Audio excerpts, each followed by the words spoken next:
Hello my dear students, आज के इस क्लास के अंदर बेटा अपन एक नया टॉपिक स्टार्ट कर रहे हैं, जड़त्व आघूर्ण बेटा, मोमेंट ऑफ इनर्शिया बेटा। लास्ट क्लास में डिस्कस किया था सेंटर ऑफ मास, द्रव्यमान केंद्र, और आज बात कर रहे हैं जड़त्व आघूर्ण। अब पहले तो ये समझते हैं कि जड़त्व आघूर्ण होता क्या है बेटा। तो सीधी सी बात है, पहले अपन ने एनएलएम पढ़ा था, न्यूटन की गति के नियम पढ़ा था, उसमें एक वर्ड आया था बेटा इनर्शिया, जड़त्व। तो जड़त्व वहां अपन ने कहा था कि रेखीय गति में परिवर्तन का जो विरोध करने वाला गुण होता है पदार्थ का, उसी को कहते हैं जड़त्व बेटा। मास के बढ़ने के साथ साथ बेटा जड़त्व का मान भी बढ़ता है, जड़त्व का मान भी बढ़ता है, ठीक है। वैसे ही घूर्णन गति में किसी पिंड के या किसी निकाय के घूर्णन में परिवर्तन की जो विरोध होता है, घूर्णन में परिवर्तन का जो विरोध बताने वाला मापक है, उसे कहते हैं बेटा जड़त्व आघूर्ण, जड़त्व आघूर्ण। तो जड़त्व आघूर्ण का जो मान होता है बेटा, वो डिपेंड करता है द्रव्यमान पर, और द्रव्यमान के साथ साथ द्रव्यमान वितरण पर, और घूर्णन अक्ष से दूरी पर बेटा।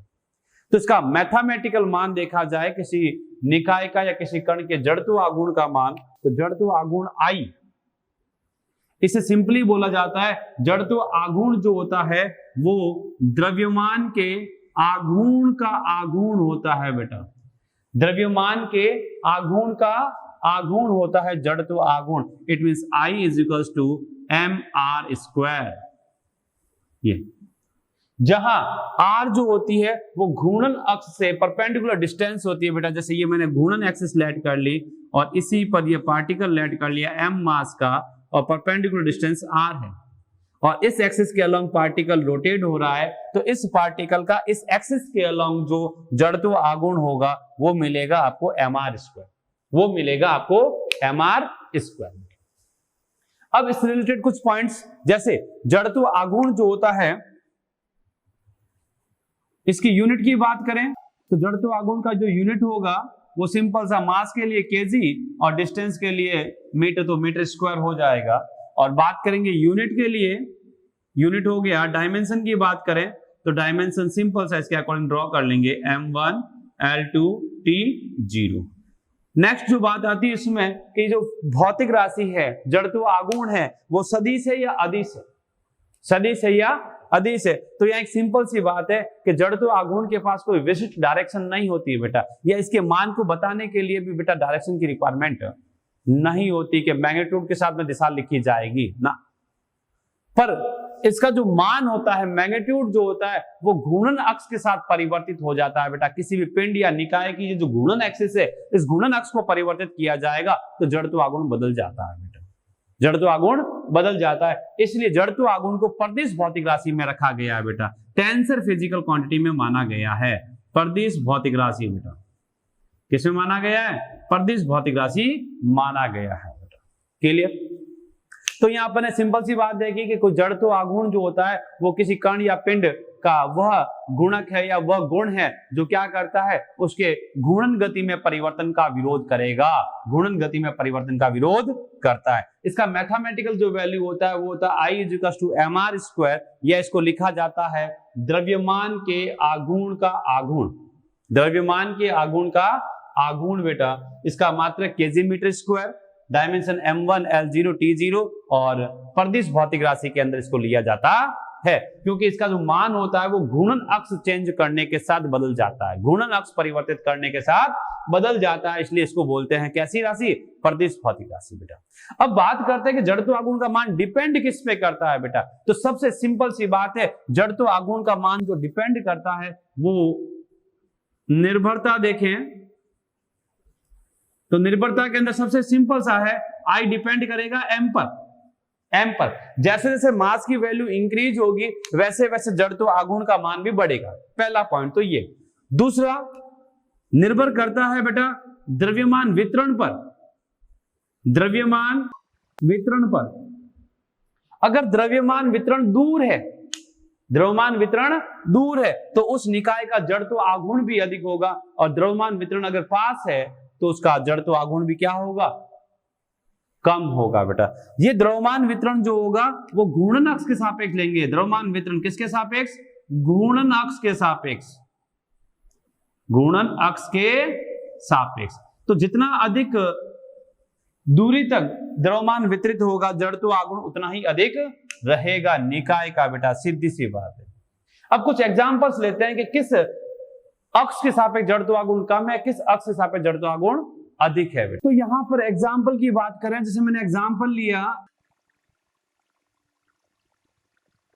एक सिंपल सी रॉड ली बेटा, यहां पर m मास और l लेंथ की ये रॉड, जिसकी मैंने 3 घूर्णन एक्सेस लेट की है बेटा, 3 एक्सिस घूर्णन की मैंने मानी है, जिसमें एक तो इसकी लेंथ के अलोंग है बेटा, घूर्णन अक्ष जो है इस लंबाई के अनुदिश है, और एक इसके ज्योमेट्रिकल सेंटर लंबाई के लंबवत अक्ष के सापेक्ष है, और एक इस छड़ के सिरे से, छड़ के लंबवत और एक सिरे से गुजर रही है। तो यहां पर अगर जड़त्व आघूर्ण की बात करें तो I1, I2 और I3 में परफेक्ट रिलेशन क्या होगा? तो अभी अपन ने कहा क्या कि जड़त्व आघूर्ण जो होता है वो द्रव्यमान वितरण पे निर्भर करता है। द्रव्यमान जितना दूर तक वितरित होगा जड़त्व आघूर्ण उतना ही अधिक होगा। जब तो यहां देखें कि यहाँ I1 पर मास जो है पूरा एक्सिस पर है, जबकि I2 पे देखें तो I2 के हाफ पोर्शन इधर और हाफ पोर्शन मास है, ठीक है। और इसमें देखा जाए इसका मास डिस्ट्रीब्यूशन यहां से लेके यहां तक L/2 तक है। इसके लिए L/2 पर इसके लिए कितना है? L है। तो सबसे ज्यादा मास डिस्ट्रीब्यूशन जो है वो I3 के लिए है। तो आपका जड़त्व आघूर्ण भी जो होगा वो I3 सबसे ग्रेटर होगा, उससे लेस I2 होगा और सबसे कम I1 होगा। ये ऐसा ही एक एग्जांपल और लें, जिसमें मैंने ये रॉड ली, इसमें आधी लेंथ जो है अपन लकड़ी की माने और आधी लेंथ जो है वो लोहे की माने। तो एक घूर्णन एक्सिस I1 लेट कर ली और एक घूर्णन एक्सिस I2 लेट कर ली, I1 और I2 लेके। वैसे इस एग्जांपल को देखा जाए तो यहां पर इस रॉड को देखा जाए तो सिमिलर सेम शेप के हैं बेटा, सेम शेप के हैं। यहां से भी मास डिस्ट्रीब्यूशन L तक है और यहां से भी सपोज L तक है, फिजिकल लेंथ सेम है। पर अगर यहां पर गौर किया जाए मास डिस्ट्रीब्यूशन की, तो जो हैवी मटेरियल है वो है आयरन, लोहा, और वो इस एक्सिस से दूर है बेटा, जबकि हैवी मटेरियल इसके जो है समीप है। तो नो डाउट आपका जो मोमेंट ऑफ इनर्शिया होगा वो I1 जो होगा वो ग्रेटर देन होगा I2 से, I1 जो होगा वो ग्रेटर देन होगा I2 से। ये कंडीशन देखने को मिलेगी आपको। ये तो मोमेंट ऑफ इनर्शिया जो है वो I1 का ज्यादा होगा किसके कंपैरिजन में? I2 के कंपैरिजन में बेटा। क्लियर? क्योंकि मास जो है वो अधिकतम मास जो है वो इससे दूर है, जबकि ये अधिकतम हैवी मटेरियल जो है इसके नियरेस्ट है बेटा। तो क्लियर है? चलें आगे।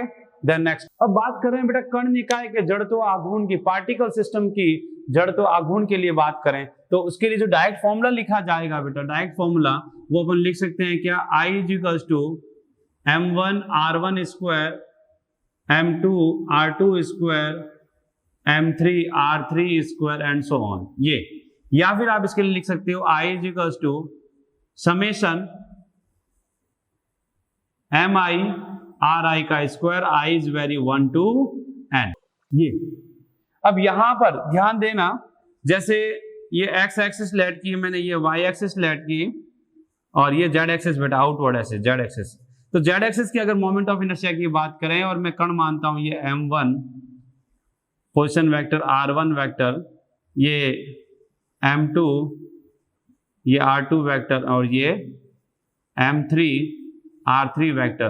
तो इस z एक्सिस, इस एक्सिस के अलोंग जो मोमेंट ऑफ इनर्शिया होगा उसको इस प्रकार से आप रिप्रेजेंट कर सकते हो बेटा। पर ध्यान रखना जिस अक्ष के सापेक्ष अपन को जड़त्व आघूर्ण निकालना होता है उस अक्ष से ही लंबवत दूरी का गुणा किया जाता है बेटा, उसी का गुणा करके स्क्वायर किया जाता है बेटा। ठीक है, तो अपन कुछ एग्जांपल्स देखते हैं जिससे अपना अच्छा क्लियर होगा। तो नेक्स्ट सिंपल सा एग्जांपल लिया, उस एग्जांपल में x एक्सिस और y एक्सिस लेट किया और इसमें 3 पार्टिकल लिए बेटा, एक 2 kg का, एक 3 kg का और एक 5 kg का बेटा। यहां पर देखा जाए तो इसके कोऑर्डिनेट जो है वो मूल बिंदु पे तो 0,0 है, इसके कोऑर्डिनेट्स गिवन है आपको 6,0 और उसके दे रखे हैं बेटा 3,4 और आपको आइडेंटिफाई करने को कहा गया I x, I y dash और I z dash. It means x axis के अलोंग जड़त्व आघूर्ण, y एक्सिस के अलोंग जड़त्व आघूर्ण और z एक्सिस के अलोंग जड़त्व आघूर्ण की बात की है बेटा। तो यहां देखें इसका मान कितना होगा, तो सबसे पहले लेते हैं बेटा I x एक्सिस बेटा, x एक्सिस के अलोंग मोमेंट ऑफ इनर्शिया की बात कर रहे हैं तो मैंने लिखा आई एक्स एक्स। तो यहां पर तीनों पार्टिकल है, तीनों पार्टिकल के लिए मैं लिखूंगा m into r square, m into r square. पर r जो होगा वो परपेंडिकुलर डिस्टेंस होगा, कहां से, x एक्सिस से बेटा, ये x एक्सिस, ये x एक्सिस, ये। तो यहां देखा जाए तो ये 2 kg और 3 kg दोनों ही एक्सिस पर है बेटा, दोनों ही एक्सिस पे है। तो इसके लिए परपेंडिकुलर डिस्टेंस जो बनेगी वो 0 बनेगी, इसके लिए भी 0 बनेगी। बट इसके लिए बात करूं तो इसके लिए जो परपेंडिकुलर डिस्टेंस रहेगी वो आएगी बेटा वर्टिकल y डायरेक्शन के अंदर 4 है। तो इसके लिए लिखा जाएगा क्या, 5 मल्टीप्लाई आर स्क्वायर, आर की वैल्यू क्या है 4 का 16 मल्टीप्लाई 5, ये मिल जाएगा आपको क्या 80 kg मीटर स्क्वायर। यही बात जब आई y डैश के लिए की जाएगी बेटा, y डैश के लिए की जाएगी तो अगेन सेम कंडीशन बेटा, ये y एक्सिस हो गई है। अब इस y एक्सिस के लिए ये तो उसकी एक्सिस पर ही लाई कर रहा है, उसी की एक्सिस पर है, तो इसके लिए मोमेंट ऑफ इनर्शिया जो होगा वो 0 होगा, लिख दो 2 मल्टीप्लाई 0। बट इसकी बात करूंगा तो ये 6 मीटर की डिस्टेंस पर है, तो लिखा जाएगा क्या 3 mr स्क्वायर, मतलब 3 मल्टीप्लाई 6 का स्क्वायर प्लस, और ये जो है 5 वाला जो है वो यहां से परपेंडिकुलर डिस्टेंस x होगी, x का कोऑर्डिनेट है बेटा 3, तो मैं लिखूंगा क्या 5 मल्टीप्लाई 3 का स्क्वायर बेटा। तो इसको सिंपलाइज किया, ये तो 0 हो गया, तो ये आपको मिल जाएगा 108, और यहां पर देखा जाए तो 3 का मल्टीप्लाई हो गया, सॉरी 3 का स्क्वायर हो गया 9 मल्टीप्लाई 5 45 बेटा ये। तो इनको ऐड करेंगे तो आपको मिल जाएगा I Y dash is equals to, add किया बेटा ये आपको मिल गया 153 kg मीटर स्क्वायर। ये अब यही आई जेड एक्सिस में देखे हैं, ये तो जेड एक्सिस मतलब ये वाली, ये तो अगेन 2 kg, तो पार्टिकल जो है उसके एक्सिस पर ही है, बट ये वाला जो है इसे परपेंडिकुलर डिस्टेंस किस पर है 6 पर ये किस पर है, तो ध्यान देना ये और ये, तो यहां पर इसके निर्देशांक है बेटा 3,4, इट मींस इसकी x की वैल्यू है 3, y की वैल्यू है 4, तो परपेंडिकुलर डिस्टेंस ये आएगी, और ये कितनी होगी 5, ये कितनी होगी 5। पाइथागोरस थ्योरम से कैलकुलेट कर लोगे बेटा, इसके लिए तो आप डायरेक्ट 6 लिख लोगे, जब इसके लिए बात करूंगा तो डायरेक्ट डिस्टेंस जो आएगी परपेंडिकुलर डिस्टेंस वो आएगी कितनी 5 आएगी बेटा। तो इसके लिए लिखेंगे अपन क्या 2 के करस्पॉन्डिंग तो 0 हो जाएगा, और इसके लिए हो जाएगा आपके पास में 3 मल्टीप्लाई 6 का स्क्वायर, और उसके लिए लिखा जाएगा बेटा 3 मल्टीप्लाई 5 का स्क्वायर। ये तो यहां देखा जाए तो 3 मल्टीप्लाई 6 स्क्वायर अभी सॉल्व किया था, वो आया था बेटा 108, और 5 का स्क्वायर 25 मल्टीप्लाई 3 इट मीन 75, दोनों को ऐड कर लेंगे तो अपन को मिल जाएगा कितना 183 kg मीटर स्क्वायर। यहां देखा जाए तीनों एक्सिस के अलोंग, तो मोमेंट ऑफ इनर्शिया जो मैक्सिमम मिलता है बेटा, मैक्सिमम वो कितना है, वो ये है बेटा, ये तो आई जेड एक्सिस के अलोंग जो है मोमेंट ऑफ इनर्शिया सबसे मैक्सिमम है, आई जेड डैश का मान सबसे अधिक है, उससे वाई डैश का, और सबसे कम जो है आई एक्स डैश का है बेटा। क्यों, क्योंकि आई एक्स डैश के अंदर 2 पार्टिकल बेटा सेम उसके एक्सिस पर ही आ गए, तो उनके कारण जड़त्व आघूर्ण 0 मिलेगा, एक ही पार्टिकल के कारण जो है जड़त्व आघूर्ण निकाल। क्लियर आया समझ में, चलें आगे। नेक्स्ट जो एग्जांपल है बेटा, ये डायग्राम गिवन है, इसके अंदर एक 2 kg का, ये 1 kg, ये 2 kg, ये 1 kg, और सेंटर में बेटा 4 kg। 5 पार्टिकल है, 5 बॉडी है बेटा। यहां पर साइड जो दे रखी है वो दे रखी है 2 मीटर, क्या दे रखी है 2 मीटर, और आपको मोमेंट ऑफ इनर्शिया निकालना है बेटा, जड़त्व आघूर्ण निकालना I1, I2 और I3। I1 क्या है, I1 इस एक्सिस के अलोंग है बेटा, ये I1। I2 क्या है, I2 बेटा इस वर्ग का विकर्ण है बेटा, वर्ग का विकर्ण। जबकि I3 की बात करें तो इस वर्ग का सेंटर से परपेंडिकुलर जो एक्सिस निकल रहा है वो I3 बेटा। इन तीनों के मान निकालना है बेटा, तो देखो कैसे निकालते हैं। कॉन्सेप्ट वही लगाना है, mr स्क्वायर, और r जो होनी चाहिए वो घूर्णन अक्ष से लंबवत दूरी होनी चाहिए बेटा, लंबवत दूरी होनी चाहिए। तो यहां देखें I1, तो I1 के लिए ध्यान देना, ये समझदार हो बेटा, ये 2 kg और ये 1 kg, ये दोनों ही एक्सिस पे है, गुणन एक्सिस पे है, तो नो डाउट इनके लिए परपेंडिकुलर डिस्टेंस 0 होगी, तो इनके लिए तो आप डायरेक्ट 0 लिखे बेटा, इनका जड़त्व आघूर्ण 0 होगा। जबकि 1 2 3 ये तीनों ही जो है उससे कुछ डिस्टेंस पर है, तो इसके लिए बात करें तो इसके लिए आएगा mr स्क्वायर, m की वैल्यू 1, r की वैल्यू है 2, तो ये 2 का स्क्वायर। इसके लिए बात करें ये, तो इसके लिए आपके मिल जाएगा क्या, m की वैल्यू है आपके पास में क्या 4, और r डिस्टेंस, ये लंबवत दूरी टोटल 2 है, तो ये आ जाएगा 1, तो ये 1 का स्क्वायर। नेक्स्ट जो है ये 2 kg, 2 इंटू आर स्क्वायर, ये लंबवत दूरी जो है वो कितनी है 2 है, तो ये आ जाएगा 2 स्क्वायर। तो इसको सॉल्व किया तो आपको मिलेगा I1 इज इक्वल टू, ये 2 का स्क्वायर 4 मल्टीप्लाई 2 4 हो जाएगा, 1 का स्क्वायर 1, 1 मल्टीप्लाई 4 4 हो जाएगा, 2 का स्क्वायर 4, 4 मल्टीप्लाई 2 8, तो ये मिल गया 8 प्लस 8 16, तो ये आ गया 16 kg मीटर स्क्वायर। ये I1 की वैल्यू आ जाएगी। जब I2 की बात करेंगे, ये I2, तो इस I2 में देखा जाए तो एक्सिस जो है वो कौन सी है, ये वाली विकर्ण के अनुदिश है। अब इस विकर्ण के अनुदिश में देखा जाए तो इस 2 का जो आएगा मान वो कितना आएगा, 0 आएगा, 0 आएगा। जबकि इस 2 का देखा जाए तो वो भी 0 आएगा, इस 4 का देखा जाए तो अभी 0 आएगा। पर अपन को बात करनी है बेटा पहले इसकी, फिर इसकी, फिर इसकी, फिर इसकी और फिर इसकी, क्योंकि ऊपर वाले में अपन ने वही सीक्वेंस लिया है। तो इसके लिए जब बात करूंगा तो परपेंडिकुलर डिस्टेंस जो आएगी वो क्या आएगी, ये वाली, ये 2 मीटर, ये 2 मीटर, तो ये होगी बेटा 2√2, ये क्या होगी 2√2। अब ये 2√2 का भी होगा हाफ, इट मींस ये इससे कैंसिल होगा और ये आपको डिस्टेंस मिलेगी √2। क्या मिलेगी, √2। पाइथागोरस प्रमेय से बेटा, पाइथागोरस थ्योरम से आपको सिंपलाइज कर सकते हो, ये आपके पास 2 है, ये 2 है, तो ये जो विकर्ण मिलता है वो मिलता है 2√2। उस 2√2 का भी हाफ करोगे, क्या करोगे, हाफ करोगे, तो 2 से 2 कैंसिल हो जाएगा, √2 रिमेनिंग रह जाएगा, तो आप लिखोगे क्या 1 मल्टीप्लाई √2 का स्क्वायर। इसके लिए तो इसकी वैल्यू जो आएगी इससे एक्सिस से वही डिस्टेंस है बेटा, ये वाली, तो 1 मल्टीप्लाई √2 का स्क्वायर। नेक्स्ट इसके लिए बात करें तो ये ऑलरेडी एक्सिस के ऊपर है तो 0 हो जाएगा, और ये भी एक्सिस पे है बेटा, तो इसके कारण भी क्या हो जाएगा, 0 हो जाएगा। तो गौर से देखना बेटा, I2 के लिए बात की तो 1 2 3 तीन पार्टिकल तो एक्सिस पे थे, तो तीनों पार्टिकल के कारण 0 हो गया, जबकि ये जो है डिस्टेंस पे थे तो उसको मैंने सिंपलाइज कर लिया। सॉल्व करेंगे तो √2 का स्क्वायर 2 मिल जाएगा, √2 का स्क्वायर 2 मिल जाएगा, 2 + 2 जो होगा वो 4 हो जाएगा, तो I2 की वैल्यू आएगी 4 kg मीटर स्क्वायर। ये अब बात करूंगा बेटा किसके लिए, I3 के लिए, I3 ये वाली एक्सिस। अब इसमें देखा जाए तो यहां पर बेटा ये वाला पार्टिकल जो है उसकी एक्सिस के ऊपर ही है, तो इसके कारण जड़त्व आघूर्ण जो आएगा, मोमेंट ऑफ इनर्शिया जो आएगा वो 0 आएगा, जबकि ये चारों जो है ये वाले, ये बाहर की तरफ, मतलब इससे एक कांस्टेंट डिस्टेंस पर है बेटा, और उसकी वैल्यू है √2 बेटा, सिमिलर डिस्टेंस √2।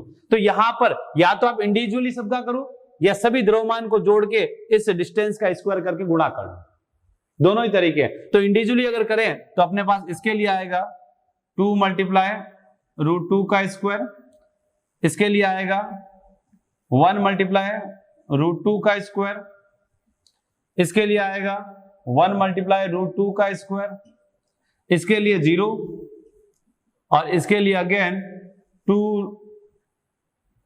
मल्टीप्लाई √2 का स्क्वायर। ये तो सिंपलाइज करें तो यहां देखोगे तुम लोग गौर से, ये √2 का स्क्वायर, ये √2 का स्क्वायर, √2 का स्क्वायर, √2 का स्क्वायर, √2 स्क्वायर कॉमन ले लोगे, √2 स्क्वायर कॉमन ले लोगे तो रिमेनिंग रह जाएगा क्या 2 + 1 + 1 + 2 मल्टीप्लाई √2 का स्क्वायर। तो ये आपको मिल गया कितना 2 2 2 6, 6 मल्टीप्लाई 2, 2 + 2 4, 4 5 और 6, 6 मल्टीप्लाई 2, तो ये आपको मिल गया 12 kg metre square, 12 kg metre square बेटा।